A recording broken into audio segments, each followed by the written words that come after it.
Yeah, SOS is the international call signal for help, and we felt it was very appropriate to use for this campaign. The River School's been using it for a while, and they have signs that are going to be distributing throughout the watershed to increase public awareness about the river. I was out on a boat fishing with a friend right below Clark's Ferry on election day last fall, and a friend of mine caught a fish with a cancerous tumor on his jaw.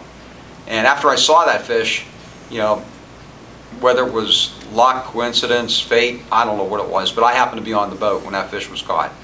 And you don't see many fish with cancer. I was able to keep the fish, get it to trained fish pathologists at U.S. Fish and Wildlife Service, our staff, and Michigan State University that confirmed it as a cancerous tumor. And fish are short-lived animals. They don't get cancer very often unless they're exposed to some environmental contaminant or virus that causes a really aggressive injury that causes them to get cancer. And the more I thought about it, the more frustrated I became because I took that constitutional oath of office when I got this job, and it's my responsibility to protect that fish. And I didn't really know what to do, so I thought we'll come up with a campaign to try to keep the momentum, because that story went from a fishing story to a public interest story very quickly. It went viral, and most of the major media networks picked it up. You know, I tried to reach out to the people that may not even fish, and made an appeal to them to buy a fishing license to fund projects to help the river. Even if you don't fish, you know, fishing license has always been regarded as a privilege to fish, and that's why you buy it. Those of us that fish buy a license. First, we don't want to get arrested for not having one. It's a privilege to fish.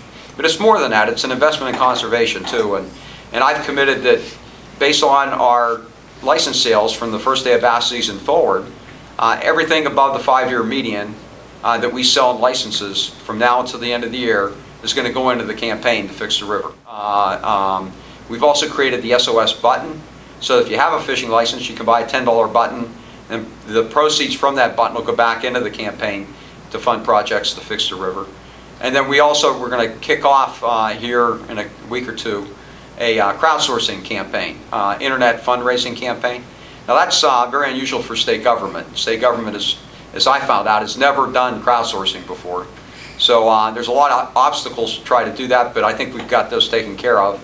And we're going to use a third-party nonprofit to collect the money, get that money to us, put it in a restricted account, and then build that fund to start on projects beginning of next year. It's funded. So even though this is going to be a small seed source of funding, we're going to be seeking out farmers that want to help the river.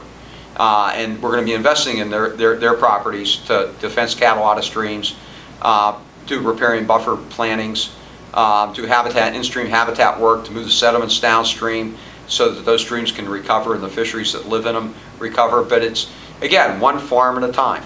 We're going to try to fix the river one farm at a time. And if nobody else is interested, Fish and Boat's going to step up to the plate and start doing it.